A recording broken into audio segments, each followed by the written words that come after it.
before a judge in Brisbane, Australia. Tracy Averill Wigington is accused of the murder of a middle-aged man, Edward Baldock. She pleads guilty.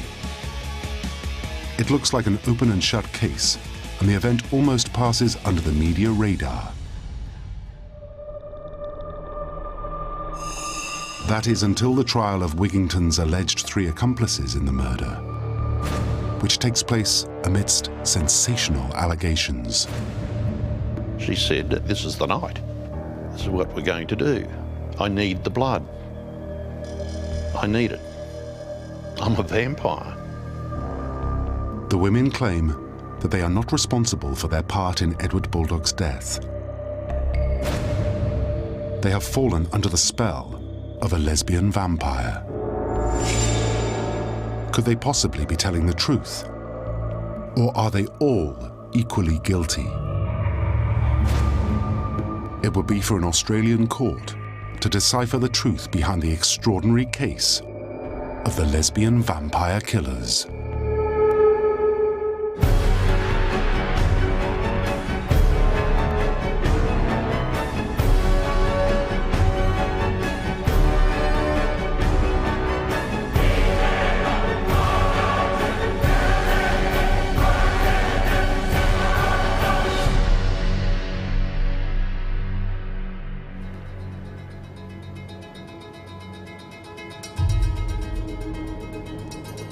Brisbane, in Queensland, on the east coast of Australia, is a thriving city and fashionable tourist destination. Home to a population of 2 million, the city, with its warm sunshine and picturesque parks and gardens, is an unlikely backdrop for the dark, grisly world of cold-blooded murder.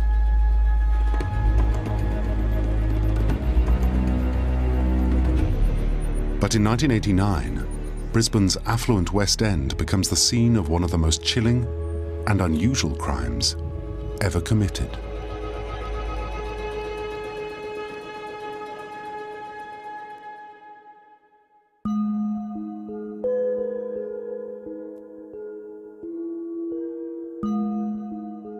In the early hours of the 21st of October, Brisbane housewife Elaine Baldock wakes up in bed.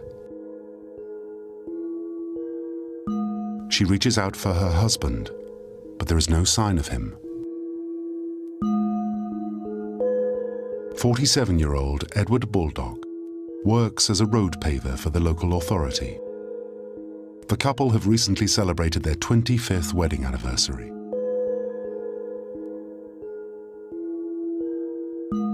Edward, a father of 5, frequently goes drinking with friends on his day off. But he never stays out late.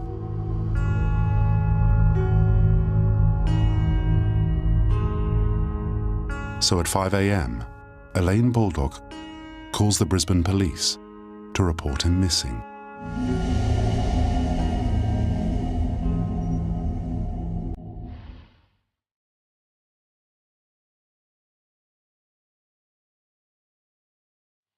At dawn that morning, rower Stephen Kerrin is out on the Brisbane River. I was first boat out that morning, which was unusual for me. I was looking around and then out of my peripheral vision I saw Mr. Baldock on the bank. In front of the boathouse, Kerrin spots what looks like a body. After directing some early morning joggers away, Stephen stops and pulls his boat into the bank to take a closer look. He was in a fetal position. He was naked. He defecated. There was blood all up the wall of the boat shed. His head was back and he was basically cut from ear to ear through his throat. And it was a very messy, horrible scene. Police Chief Patrick Glancy is the lead investigator assigned to the case and is one of the first on the scene. It's a very decent family at West End, and we feel very sad for them. He's a father of 5, and a dreadful thing to be taken from them at 47 years of age. Now retired, but with a career spanning nearly 30 years, Clancy is familiar with the gruesome nature of murder. But what he sees on the morning of the 21st of October still remains vivid in his memory. The body was naked. He was covered in blood, congealed blood mainly. He had a pair of socks on his feet, but nothing else. The body had in excess of 12 good puncture wounds to the chest and back. The only thing holding the head to the body, I think myself, was just the spine. On closer inspection of the scene, Clancy finds two significant clues. One is a wallet, which reveals the identity of his victim. I opened it and found that it had $35, a bank card in the name of E.C. Baldock. The other clue will reveal his killer. Nearby was a set of tan shoes, and in one of those shoes was found a Commonwealth bank card in a yellow folder, covering folder, identical to the card belonging to the man Baldock. The only difference being that this one had the name T.A. Wigington on it.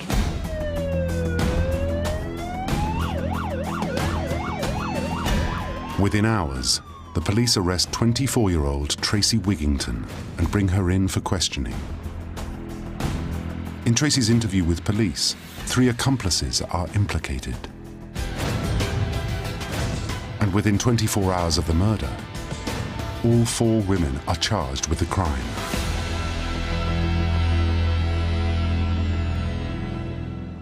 "15 months later, the media hardly notices when Tracy Wigington attends committal proceedings to determine if there is a sufficient case for trial. I gave evidence in the committal. All the evidence came out against her that we had, and she eventually pleaded guilty to that, and there was no trial in relation to Wigington. Confronted by the evidence of her bank card found in Baldock's shoe, Wigington accepts responsibility and is immediately sentenced to life in prison for the murder of Edward Baldock. In the meantime, though, only one of her co-defendants has been allowed bail, and all 3 insist they are innocent.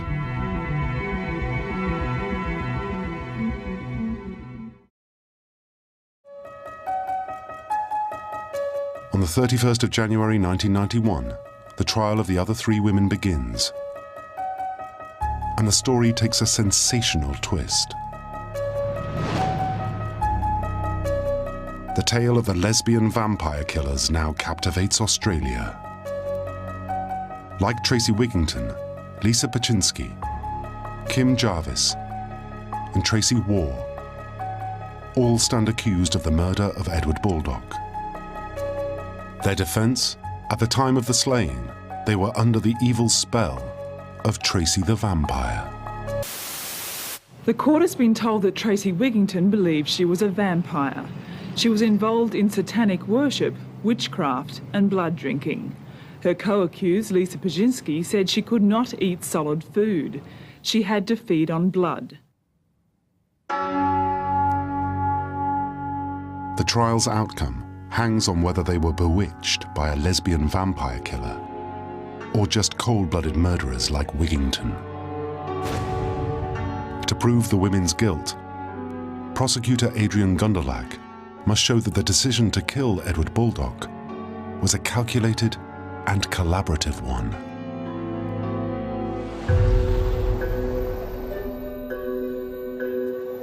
At the trial, it emerges that Wigington, her lover Paczynski, Jarvis and her partner Waugh had met at a gay night spot only a few weeks before the murder. The women share a morbid interest in the occult. At Jarvis's house, we found a montage of photos, all taken of various cemeteries around Brisbane. The group appeared preoccupied with death. Soon Wigington reveals her strange obsession to her new friends. Wigington was in the habit of buying blood from the butcher shop and drinking that blood. Pyczynski offered to supply her with her blood from her body. She would get the Stanley knife and cut a vein, and Wigington would feed on the blood from that vein. It was at Kim Jarvis's house that the group now hatched a grisly scheme to satisfy Tracy's gruesome habit. Oh, it was obviously premeditated. They used to talk about it a lot before it happened. She said, I need the blood. I need it. I'm a vampire. And they were prepared to go along with her and help her. Chief Investigator Pat Glancy, whose team had interviewed all the defendants, is the star witness for the prosecution. He reveals what the women told him happened on the evening of October the 20th, 1989. They all met at the L'Amours, which was a gay nightclub in Ann Street, Fortitude Valley. That's where they all got together.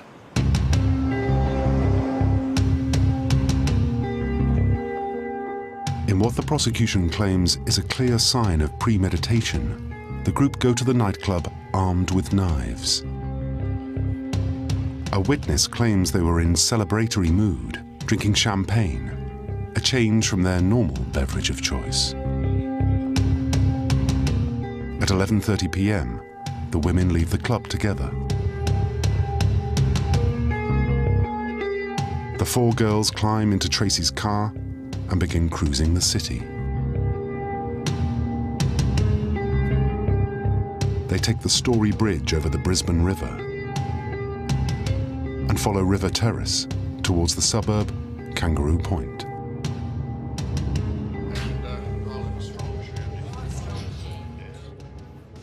Less than a mile away, Edward Baldock has been enjoying his day off, drinking beer and playing darts at his regular bar, the Caledonian Club.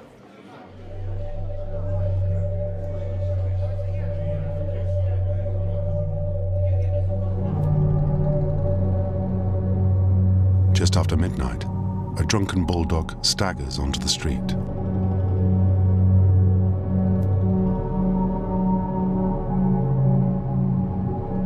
At the same time, Wigington's car, driven by Pyczynski, cruises by. The girls had planned, that one of them would act as a prostitute to entice him into the vehicle. They found him and offered him a lift, with the promise of something more to come if he was prepared to get in the car. Kim Jarvis plays a key role in trapping him. Jarvis, who was more attractive of the four of them, she enticed Mr. Baldock into the car. Pyczynski said he was as drunk as a skunk when they picked him up swinging around a signpost. Fatefully, Baldock climbs into the back of the vehicle with Wigington. You do strange things when you're drunk, and he obviously was very drunk.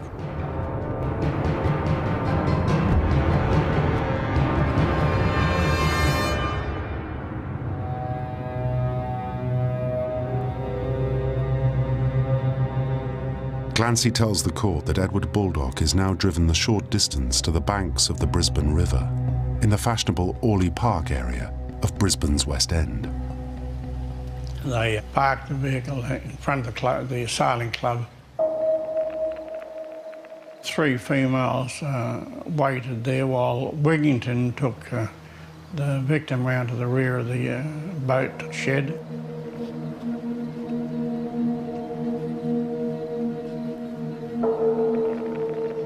He stripped his clothes off and sat down. She said she sat down and held his hand for a while. Fearing that even a drunk Baldock will be too difficult to overpower by herself, Wigington returns to the car, calling on her lover, Lisa Paczynski, to help her. Paczynski also had a knife that was given her by Jarvis. The idea was Paczynski was to stick the knife in him, but on arrival there she found she couldn't do it. She handed the knife to Wigington. Wigington stuck it in his back right to the hilt. Then she used her own knife and stabbed him in the back numerous times. She stabbed him in the front of the neck. She stabbed him in his side of the neck. And she rolled him over, stabbed him in one side, and then stabbed him in the other side.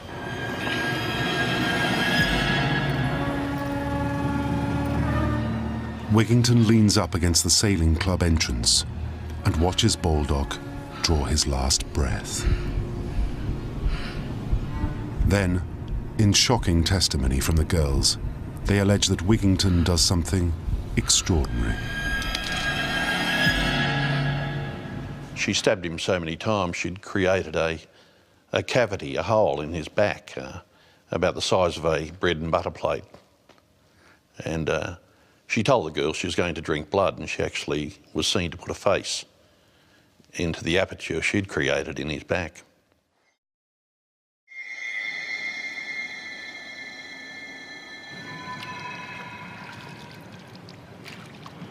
She washed her arms and hair at the riverside and walked back up to the car.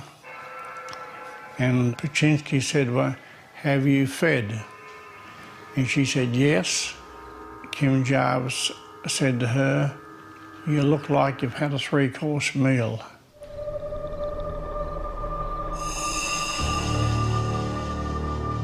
After that, the 4 women abandon the body of Edward Baldock and immediately leave the scene of their crime. Once again, Kim Jarvis plays her part in the evening's events. I drove back into the city and then each went to their homes. Jarvis took the knives and cleaned them both at her place, washed them in bleach.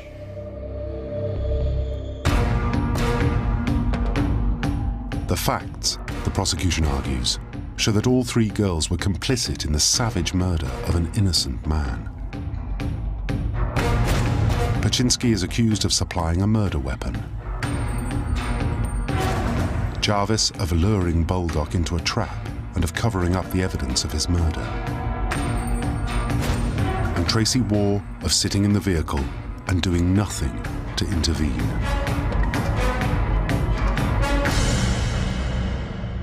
The revelations stun the jury. But now the defense put their plan into action. The girls, they say, just couldn't help themselves. I think it's fair to say that the defence lawyers attempted to hold Wigington up as the ringleader, which she was, but the other girls were influenced by her and, in effect, brainwashed to go along with her. The defence portray Wigington, now behind bars, as a domineering, sadistic bully who wields extraordinary power over her female friends.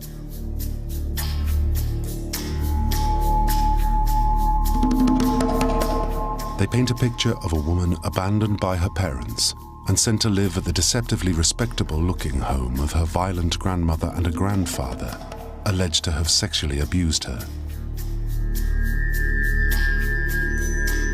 As a result, she starts to develop an obsessive hatred of men. As a schoolgirl at Range Catholic Convent, Wigington had bullied other children and early on revealed a sexual preference for women, which continued into her 20s. She's not the sort of girl most blokes would take out. She did look butch. She had the short hair. She dressed in a sort of manly way. She didn't look very feminine at all. She looked like she'd been in a few scraps in her life. a roughie. Paczynski, her counsel claims, had only met Wigington 2 weeks before the murder, but immediately fell under the spell of her overpowering personality. Paczynski, they claim, was vulnerable and easily led, with a long history of mental problems. Her defense calls a psychiatrist to testify. The court heard Lisa Paczynski had a severe personality disorder.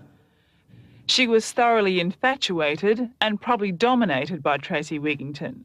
Paczynski said of Wigington, she had some sort of inner power.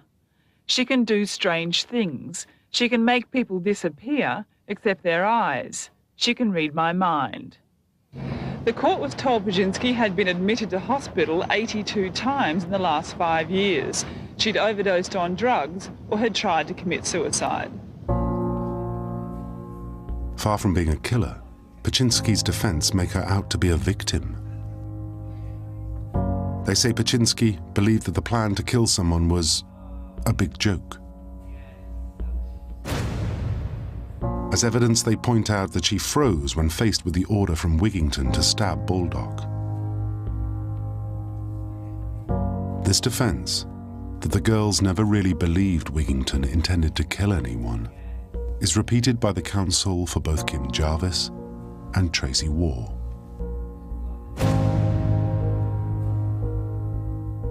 "23-year-old Tracy Waugh is the only one to be accompanied throughout the trial by her parents. She was dressed as you'd expect a girl to dress at her age. You know, she was in a nice little frock, her hair was done nicely, no makeup. She looked very young and very innocent. Waugh's defense is that she was petrified of Wigington and had fallen under her mind control.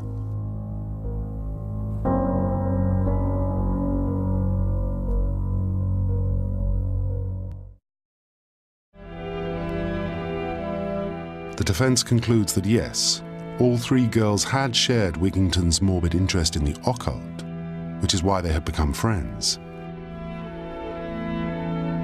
And yes, they used to spend hours watching horror movies together. But that is just what young people do. It doesn't make them killers.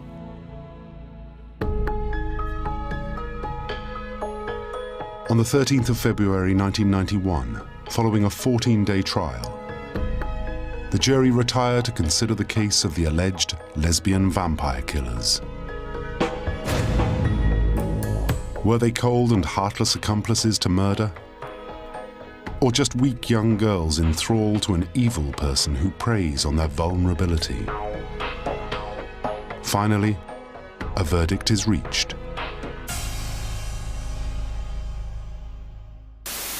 The jury took more than 2 days to find 2 of the women guilty of the slaying.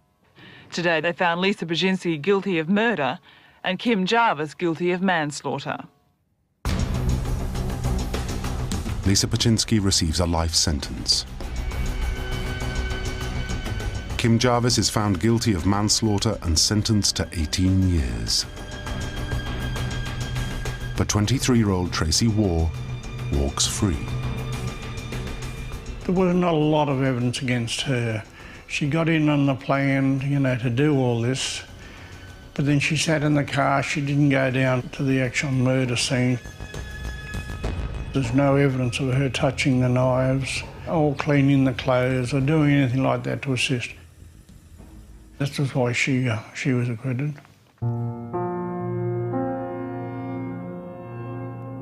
Tracy Wigington and 2 of her 3 accomplices have been found guilty.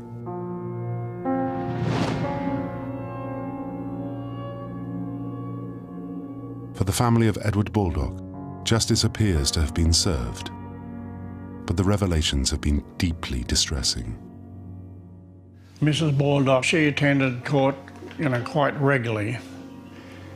This murder, of course, was a dreadful thing to happen to a decent, loving family of the type that Baldock had. In the course of the trial, certain parts of the press had unfairly painted him as a drunk and a disloyal husband who was willingly lured into the car. It drove Mrs. Baldock to the brink. She was reported as saying she just wanted to kill them all. He'd lived a model life, just a normal, family-loving man. Wrong place, wrong time.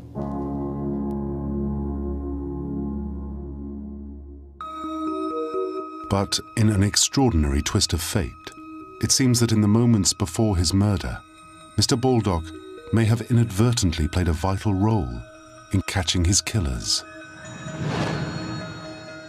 It all goes back to that key piece of evidence, Tracy Wigington's bank card that was found in his shoe. How did it get there? So obviously when she took off a blouse or some part of her clothing, the bank card that she was in possession of fell to the ground. When Wigington realised that she'd lost her card, she returned with Paczynski to the crime scene, but couldn't find it. Edward Baldock, by nature, was a tidy and fastidious man. He must have seen it in the semi-darkness and poor light, recognised the bank card as a bank card that he thought was his, put it in his shoe, and the police found that bank card the next morning. That act was the key to bringing Baldock's killers to justice. Without it, they might never have been caught. We may not have had any success. We would have been looking for a good time for a male person or male persons. You wouldn't have thought of a female being a suspect. In 1996, Kim Jarvis is granted parole after serving just 5 years. In 2009, Lisa Paczynski, then aged 43, is also released on parole. And in 2000,